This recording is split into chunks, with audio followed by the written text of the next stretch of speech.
It is time to begin. Good to see you here. Be opening up in your Bibles or in your booklets to Daniel chapter 3. We'll be picking up there where we left off. Before we do, let's start with a word of prayer. Our wonderful Father and King, our glorious and awesome God, thank you for this time we have to come together and to dive into your word and to be molded into your image, to be restored in all ways to you and your character.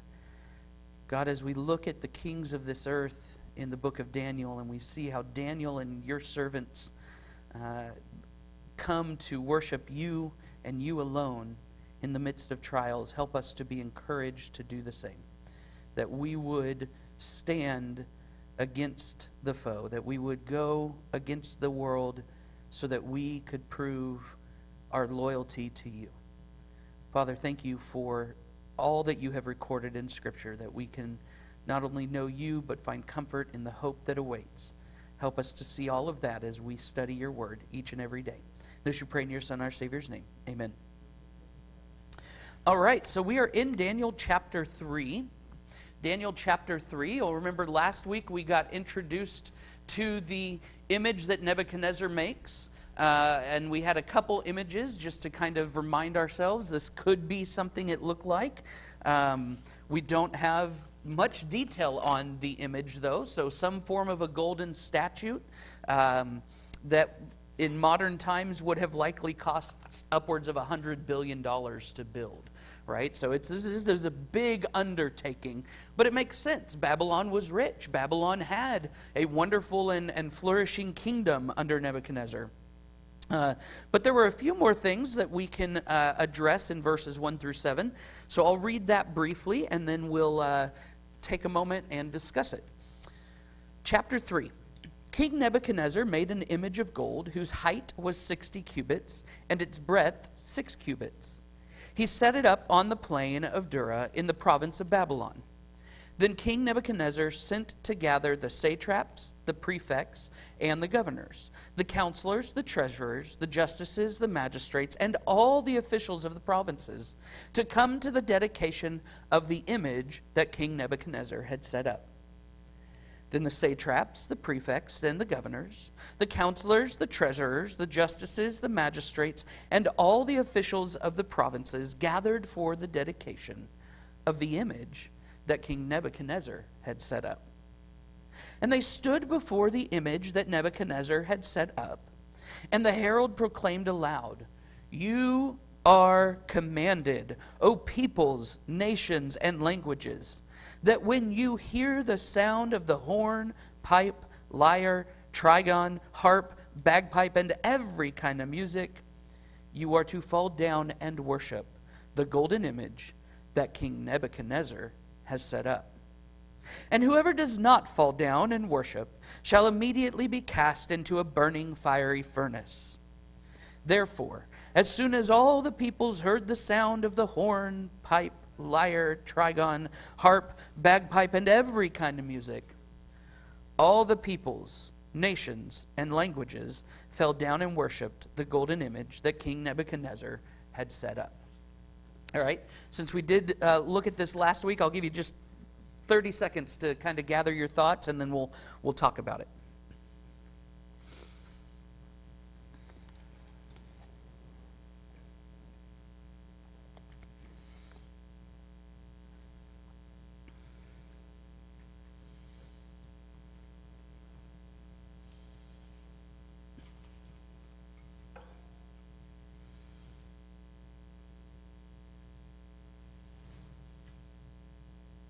All right, so last week we focused a lot on the image, so unless there's something you think we didn't touch on that, we'll try to stay away from the image itself because there's more in this text. What else do you see going on here, or what questions do you have?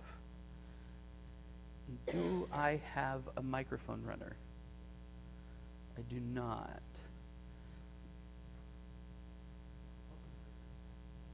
You got it? All right. Michael back there has a comment. Or a question, yes? Let's get the microphone to you. I have a question. What's a cubit? A cubit. That's an excellent question, Michael. A cubit was a measurement that they used. In our modern terms, it would be roughly the size of about 18 inches. Okay? So when we're talking about a 60 cubit tall statue, it would be about 90 feet tall. Okay? When we're talking a 6 cubit wide statue, we're talking about 9 feet wide. So this is a large, almost 7 to 8 foot story building size statue, but very narrow. Okay? So good question, a cubit. Okay, what else do we notice going on here?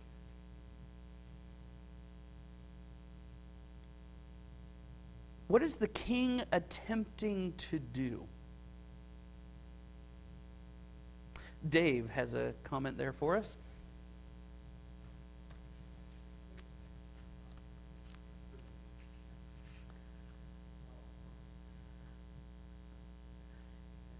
Doesn't want to bring you the mic and then make sure you're muted. How's that for treatment?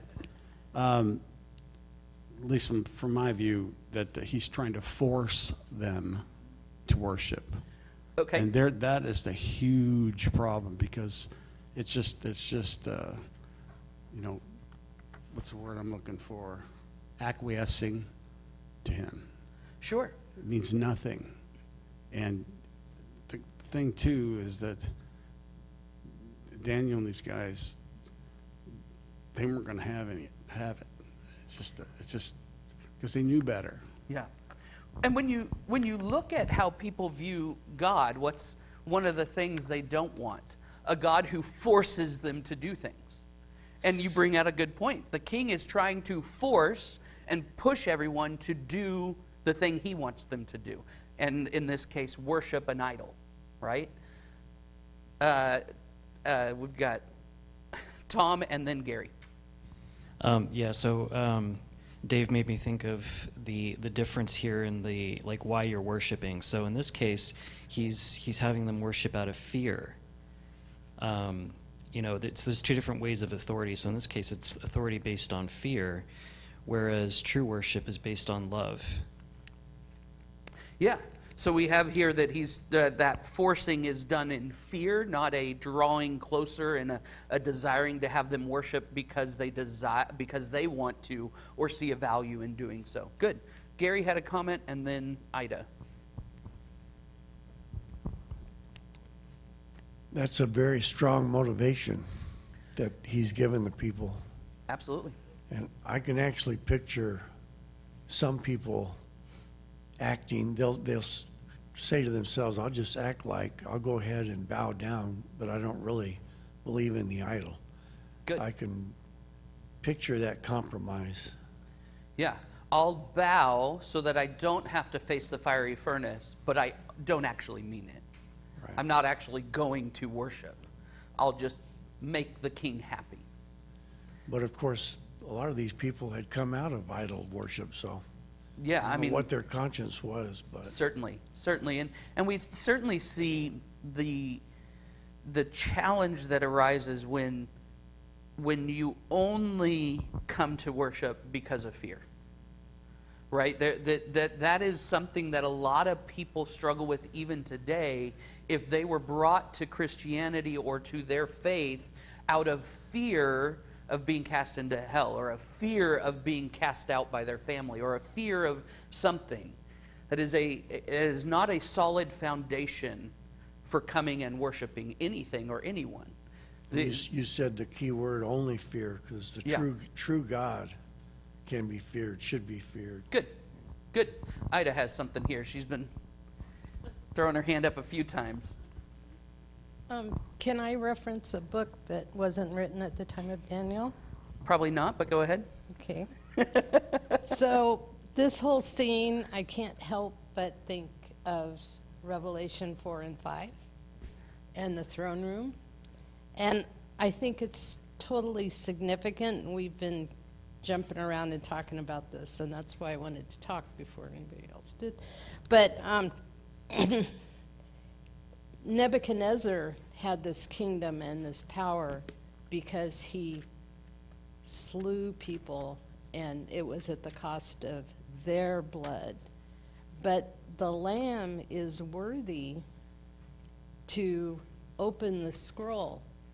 Just like Nebuchadnezzar couldn't open his dream, he had to have Daniel and God come and do it for him. But in Revelation 5, you are worthy to take the scroll and open its seals, because you were killed, and at the cost of your own blood. You have purchased for God persons from every tribe, language, people, and nation. And it just, the comparison there is just so awesome. And so that's what I wanted to bring up. That's this love that we were talking about, that's the difference between Absolutely. the fear. And you see King Nebuchadnezzar trying to do the same thing, because Lisa has a comment after I follow up on Ida's point here. Nebuchadnezzar's trying to do the same thing. Notice in Revelation it said, you brought together every tribe and language and people and nation. What does he say? The herald says in verse 4 that he proclaimed aloud, you are commanded, O peoples, nations, languages, that when you hear the sound, you come and worship. King Nebuchadnezzar is trying to assemble the whole world under his domain, right? And yet, as Ida points out, he's going to do that imperfectly. And he's doing it purely out of fear, not in showing that he was willing to shed his son's own blood and that he would be giving of himself. He expected everyone to give to him and to come in fear. And so that becomes this image of what a king should not look like in Nebuchadnezzar, and how wonderful it is to have a king who goes against every worldly stereotype and brings all people together perfectly. Lisa. Well, along with both what Ida said and what Gary said, these people that are conquered and coming from these nations that were worshiping idols, and Judah was no different. You know, there was a remnant in Judah, but most of Judah, they were worshiping everything under the sun. So when they were conquered, they understood that conquering to mean that the gods of that nation were most powerful. And Sure. That's why they were brought into that situation.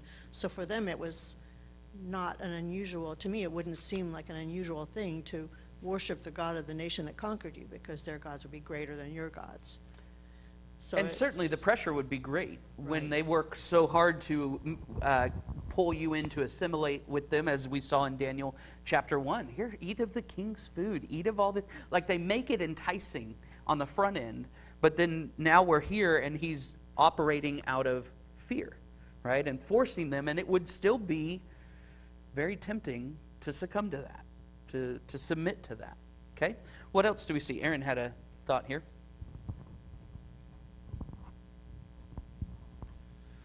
I mean, we're putting a lot of emphasis on this concept of fear. I think we need to concentrate on the fact that this is just wrong to worship the golden image. It more so than the motivation of why someone would do it. Sure. So I think it has been said a couple times that fear can be a motivation to bring you to God, and there's nothing wrong with that. And we should fear the Creator and the punishment that we know is coming for those that do not submit and are disobedient. And it would be very right to start your journey with the Lord out of fear. There would be nothing wrong with that whatsoever, and a lot of people do come to the Lord that way. It would be wrong to stop there. Right. And you know, in the Old Testament, there are commands that they were to follow. The punishment for not worshiping God was not stoning to death. God is patient and loving and kind and merciful and long-suffering. There was death penalties for other violations of commands that had an aspect of fear to help keep you on the path.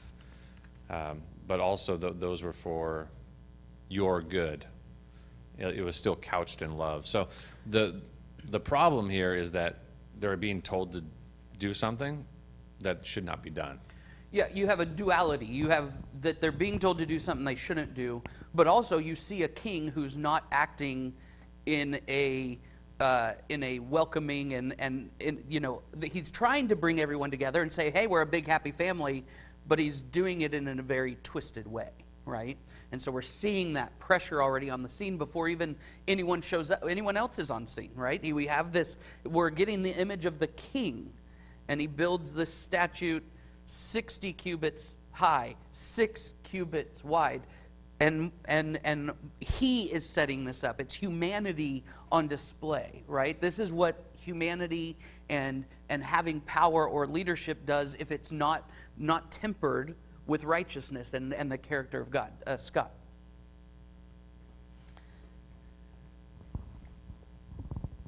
Yeah, I was along that line. I was picturing. You brought up that 6 times he mentioned that the image that Nebuchadnezzar had set up. Yeah. And I can't help but think, because of the dream that he had, the head of gold. I think this was brought up in a previous class as well. That Nebuchadnezzar's focused in on. He is the head of gold, his kingdom. Sure, yeah. And so when he sets this up, I can't help but think it's about him. And so I feel like he's placing himself as at least close to a god, if not a god. And so you start to see this demand coming from what he thinks is a place of authority. And I think as we watch it play out, you see his characteristic acting as if he's God. Good. And then we get to watch. There's plenty coming that we get to watch how that pans out for him. Good. So one other thing I want us to see here. There's a problem going on here. The king is giving an unclear call to worship. Do you see this? Notice that a couple times it says, when you hear the sound of the horn, the pipe, the lyre, the trigon, the harp, the bagpipe, and every kind of music. Okay? Can you imagine all of those sounding off at the same time? What are you hearing? A mess, a noise, right? It's like this, I wrote down, it's a cacophony of a signal. It is unclear. Now, what the scriptures show us is that when God makes a sound, blows a trumpet or a horn, it is clear what the signal is. Over and over, when God makes the trumpet sound, he makes it clear what you're supposed to do. We understand this in modern times. We'll look at some scriptures in a second, but we understand this in modern times. Go to a military assembly and you hear the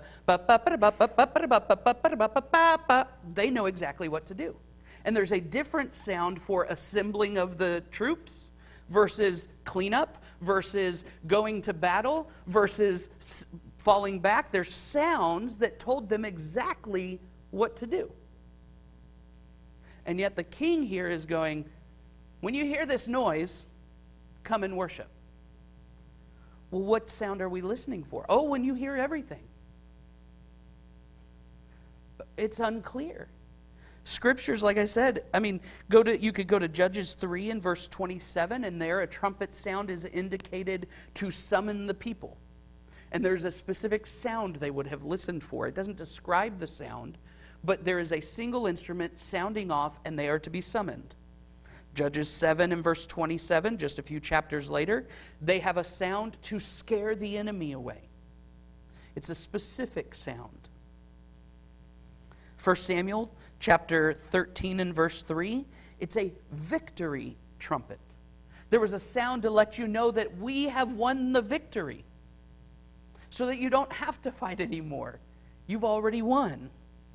There's one for rebellion in 2 Samuel 20 and verse 1. There's one to cease fighting in 2 Samuel 20 and verse 22. And then there's, of course, as we see in Revelation, the trumpet sound that opens the scroll and reveals what God has to reveal, and then also a trumpet sound that would be used for assembling the people to God. There are specific sounds that are supposed to happen, and Nebuchadnezzar, from the beginning of this, is being unclear. He's not giving a clear signal. It's just a mess of a noise. Interesting that all of this is packed in before we even see how anyone responds. This is what we're being faced with. Okay? What else do you see here? What questions do you have? Otherwise, we'll move on to the next section. Mark. Thanks. It's interesting, even from the beginning of this book, that this is taking place in Babylon, where the Tower of Babel was, and the function at that point and the mistreatment of God was, we're going to make a name for ourselves. It's still happening. Yeah. It hasn't stopped. Yeah. And real quick on that, I was watching something just the other day, and they were noting that between Scripture and outside sources, they made the observation, God doesn't actually utterly destroy the Tower of Babel. He confuses the language and sends the people on their way. And multiple times, people come back and build upon the foundation of the Tower of Babel, including Nebuchadnezzar.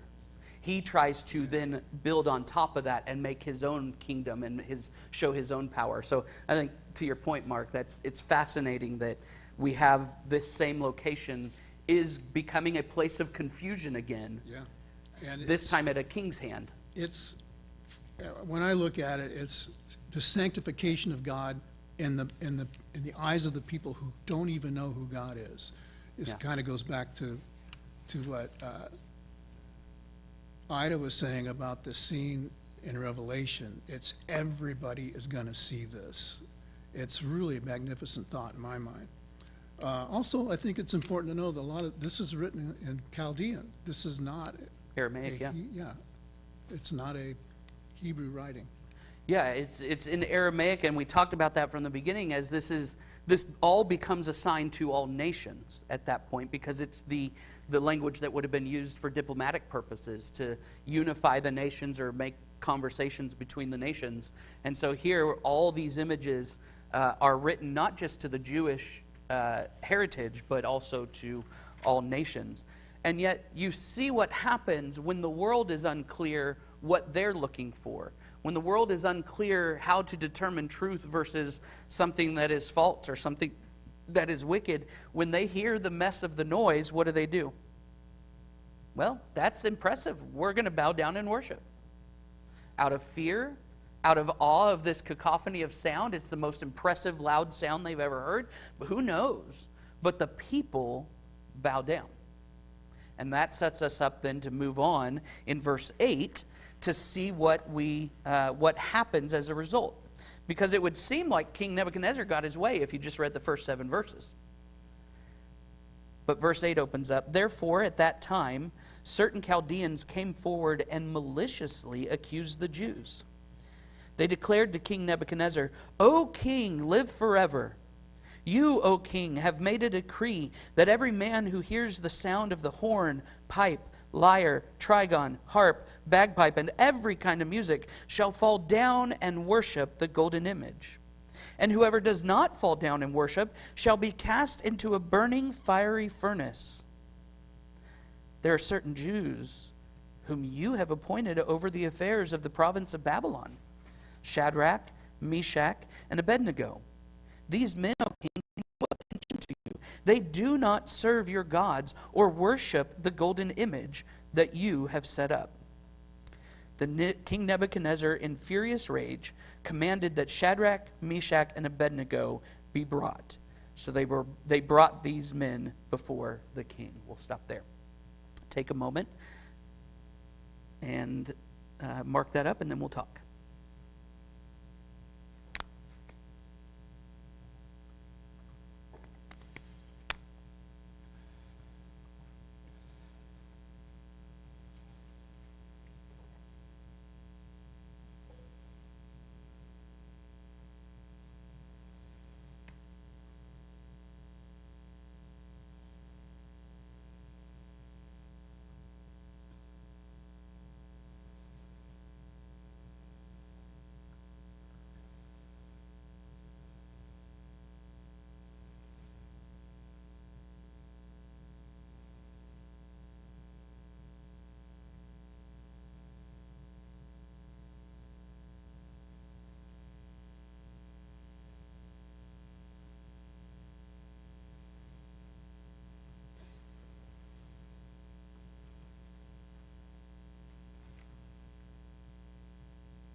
What do you notice, or what questions do you have? Dave has a thought there, if you would, Tom. Thank you.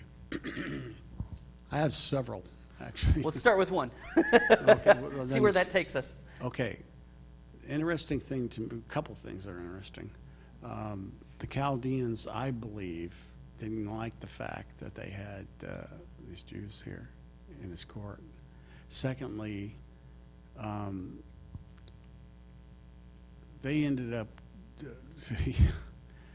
well, to Nebuchadnezzar's credit, he didn't just believe them. He called them out there and questioned them. Good. But they said, they said what they said. Nah, ain't Yeah. happening. The thing that tells as a tell-all for me is that what did Nebuchadnezzar say? Who shall deliver you from my hands? Yeah, and we'll get to that section here in a minute. But I think you're... But that is the thing that shows you where he is. And that stems back that he thought he was a god. Sure. Well, and I think your first point there is really important in verse 8 to recognize what is causing these Chaldeans to act so maliciously, right? And that Lito's going to have a comment in a minute there, Tom. And that underscores, I think, what you're pointing to, Dave, is the fact that they're frustrated by the ending of chapter 2, which is Jews are now in charge of this nation. We're supposed to be the strong ones that have control. We are the ones who have been loyal to you. Why do you have these Jews in place? And so they come and they maliciously accuse the Jews.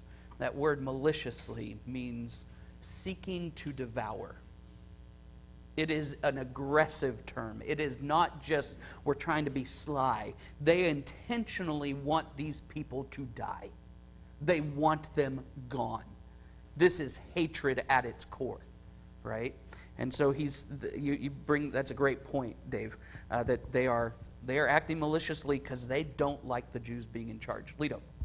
Yeah, I think you touched it completely, that the difference between Chaldeans and the Jews, the real separation between their life, as we said. Yeah, that maliciously word just gave me a real thing. That means that the Chaldeans really have the intention to do harm to the Jews all the way. Absolutely. All right, Lisa has a thought up here. Making Tom go all over the auditorium today. Good exercise. Well, in the last verse of that section, these men have ignored you, the king. They do not serve your gods or worship the gold statue set up. Well, this is true, but they've never served his gods from the very beginning. It's not like they're doing something different from what they've done all along. They wouldn't eat the food. They gave glory to God for the interpretation and the dream. They've always worshipped God. They've never done anything different. Good point.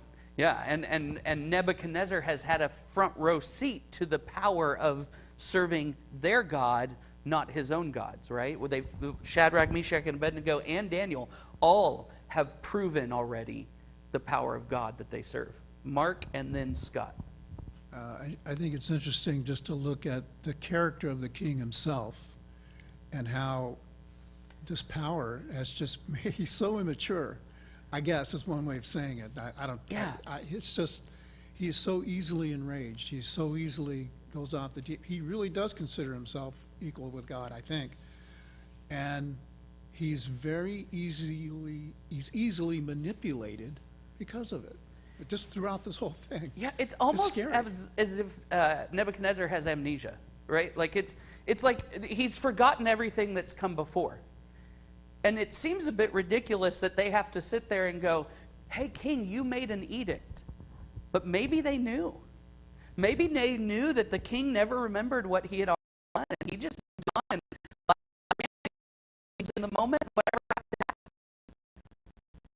So they come to him and say, hey, king, you made an edict. This would happen. And now these people that you put in power, they're not bowing down to your God or to you. They're not serving you any longer. Yeah, it's similar to what I was thinking too. Is he made a wise choice in seeing God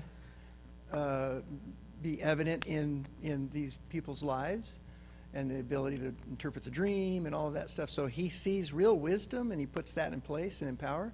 And then he does this foolish thing. And so he's doing that. And it's interesting, though, and I think people are alluding to it, they really put him on the spot. Yeah. You're this one in great power and all that stuff. You've got this big flaw in your kingdom. Look at what's happening to those that you've put in charge. And I just really see that, that plays on his ego. It plays on his, like they knew what they were doing.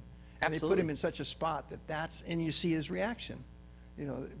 We haven't read it yet, but he's going to be raged. Well, we got to verse 13 there. So, yeah, okay. Yeah, I mean, he goes into a furious rage. Furious rage, and that's a reaction of his own, what do you call that, ego or whatever, Right.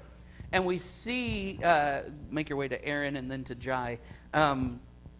Again, this theme keeps coming up. When kings act in rage or furious rage or anger, problems arise, right? We saw that back when we were studying Esther. We're seeing that here multiple times. When man works out of anger and rage, things seem to get rocky, and the outcome becomes uncertain. Aaron. Yes. With the accusation that is not exactly 100% accurate is that they pay no attention to you. Yes. And that's false. Shadrach, Meshach, Abednego, they're in positions of power. They've been working under the king. They've been taking care of things in a wise way. It's only when there has been this direct conflict between what the king has said versus the God that they serve where there's an issue. Right. And they've been forced to choose between the two. Up until this point, they've been able to operate under the authority of the king without violating their conscience. They've been given the freedom to do that. They were allowed to eat the way they did. Sure. They didn't have to eat of the king's table, and everything was working fine until there was an edict set up, a command where they had to choose between the two. And we're going to see that as a theme throughout Daniel, where Daniel also is going to get stuck in that same spot. Right. And so that's where the issue is. And they do pry on his ego to say that they pay no attention to you, king. Yeah. They don't They talk in absolutes that aren't they there. don't respect you at all. Yeah. And that's just not the case. Yeah, absolutely. Jai had a thought there. Okay, the part that I see, when David actually had revealed his dream, Nebuchadnezzar have never really visually seen any power of the God, and so therefore kind of forgot kind of what was brought to him, thinking that that maybe there was no power, that it was just luck or whatever, that he come up with this dream, right, and the interpretation of it, that he never really seen actual power from God. Well, and to that point, Jai, if the estimates are correct, from the time that the dream was told up until this point is roughly 10 to 13 years, okay? So we're talking a fair amount of stretch of time where the king falls right back into his habits of I'm king and I've established this kingdom and look at how powerful I am and I am the head of gold. Maybe he remembers that part, the good stuff, right? It's easy to cancel out the bad that's coming down the road and think of the good. But he in many ways becomes ignorant of what has gone on before, and maybe that's because he hadn't continued to watch for God acting in that moment or seen any other presentation of power. And so this is now a new opportunity for that to be shown. And so, yes, they are brought before the king, as Lisa reminded us that this is, and Aaron as well, this is now becoming not just an idol that the king built, this is a matter of which God are you serving? It's not just, are you going to serve my kingdom, but are you going to obey this God, these gods that I have that have given me this power, right? Because they often attributed themselves to either being similar or like the gods, or at least being blessed by their gods, giving them this great power. And so this becomes a question of who are you going to serve? You have to choose one or the other.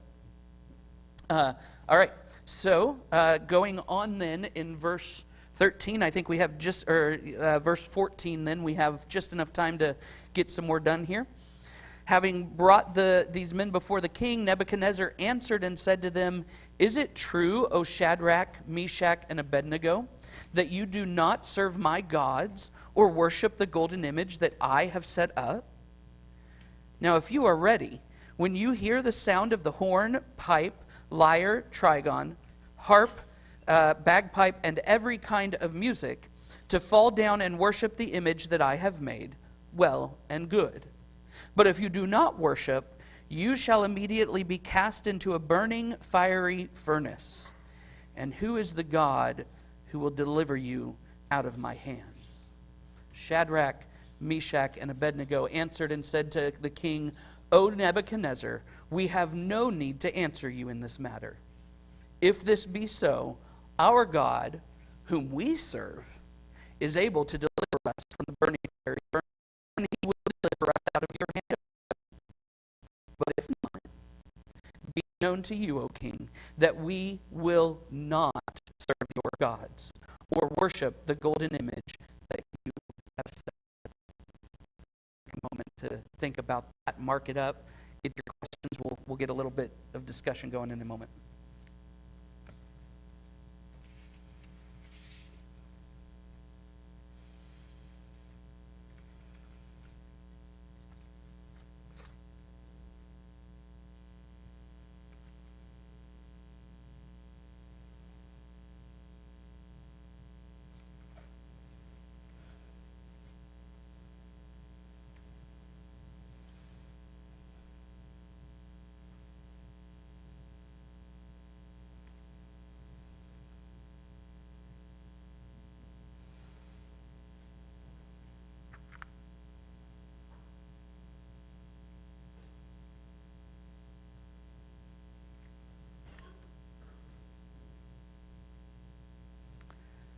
All right, what stands out to you? Robin had something for us. Why was Daniel not mentioned here? Why just these three guys? Because you know Daniel wasn't bowing down to this idol. Was it because he was the king's pet? Or was it because what Mark suggested, that maybe he was away on business? He might have been away on business. I would say what we're actually getting, if we go back to looking at the book as a whole, is chapters 4 through 7 are putting on display trials of each person, right? So we're seeing not only the trial of Daniel, because then he would just become the single hero of the narrative, but this is not about a single hero in the whole of the book. We're seeing Nebuchadnezzar tested. We're seeing Shadrach, Meshach, and Abednego tested. We're seeing Belshazzar tested. We're seeing Daniel tested. We're seeing a multitude of people that everyone has to make the decision of who are you going to serve. That would be my take on why we don't see Daniel here, intentionally to remove him and say everyone's tested. Well, my Bible says, back up in 8 again, that they came with, they were malicious. Yeah. That means they had an intent. Maybe they were a little more concerned, felt like it might be easier to rid themselves of the 3 young men than Daniel. Maybe they were afraid to bring Daniel into it at this point. Sure. But Daniel was too big of a target to go after, maybe. Yeah. Okay. And it's also interesting, I mean, just an overall view of the 3 kings that are in power during Daniel's time. Tenure, yeah. The different reactions to God's decisions and God, them worshiping God. And even Nebuchadnezzar, his multitude of of responses throughout each of the scenes that we see him in. Because even here, I'm sure he feels gracious in offering them another chance. Right. Yeah. Well, and a bit, I'm sure it's saving face. Mark had a comment, but I'm sure it's a bit of saving face of saying, "Don't do this to me. I put you in power. Like, are you sure you want to do this? Because then I have to act as a king, right?" But Mark, go ahead. That's exactly what I was thinking. I was thinking he's being merciful, but at the same time, he's the guy who put them in power over the province of Babylon itself. So he's trying to save face. This is that kind of culture. All cultures have it to a certain degree, but this is definitely a culture of face. And he's trying to save face. And he is being merciful. He's very angry at the beginning of this part, but we don't see him like raging against them. He's saying, "Hey, you guys, this is what I hear about you. Is this true?" Yeah. And to the point, you've got, Leto's got a comment back there. Nebuchadnezzar, as a king, has made his kingdom so large by conquering and getting people to assimilate to him. This deep into his reign, we are, 20-ish years into his reign, to then have an internal rising of a foreign nation that starts to go against the king, that would challenge the king and his kingdom. And so this is a bit of and that's likely why the Chaldeans made a point here. Look, you're losing control, king. You made an edict, and now these people are doing this wicked thing. What's going on? Right? Leto. Yeah, Nebuchadnezzar was really trying to exalt himself with his ego and power, that he created this decree, this edict. What's scary in here is that sooner or later probably he wished to be worshipped as well with his kingdom, with his dominion. But it reminds me of what the Shadrach, Meshach, and Abednego has answered him back all the way on the last verse of the section, wherein the question, Nebuchadnezzar being questioning God's power, but the good answer was, it's like in Acts chapter 4, wherein they say, we'd like to obey God rather than you. Sure. Yeah, and you see this, that question you point out there at the end of verse 15, who is the God who will deliver you out from my hands? Maybe the same God that helped us get into the positions we had? Maybe the same God that told Daniel your dream and interpreted it, and then Daniel made the request that we would be put in power? Maybe that God? Do you really forget Nebuchadnezzar? And this just shows the foolishness of Nebuchadnezzar in some ways, that he's forgotten so much. Gary.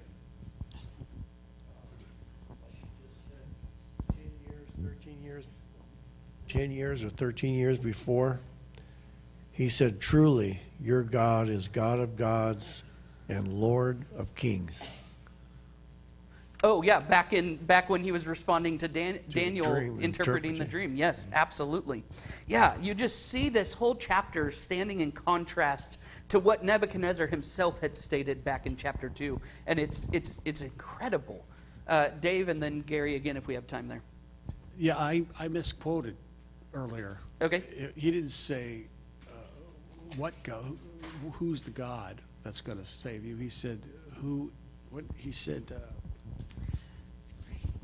actually he did. End of 15. The point I want to make is when he said that, he placed himself above all other gods because these guys were steeped in God stuff. Yeah, effectively he says, let me judge whether your God is going to be capable or not, right? Yeah. So that tells you where his head was at.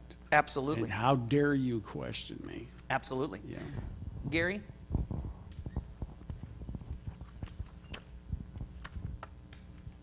So when he was told a dream, which was amazing, he was told the dream just as it happened. And that's when he said, okay, your God is God of gods, Lord of kings. Right. But if you don't mind me just going ahead, because we all know, from that point, he faltered quite a bit, like completely. But then, so he's made to eat grass. Yeah, and we'll see that in chapter. That helped after. Yeah, we'll see that in chapter 4. We'll see that eating of the grass. I will note, just as we're wrapping up, this is the third time in the book, or in this chapter, that we see the edict repeated. So it's almost as if they're standing by their guns and saying, this is the way it's going to be in our kingdom. And so you've got him in verses 4 through 6. I also find this funny that the person who decided where verses go, they chose 3 verses to explain it the first time.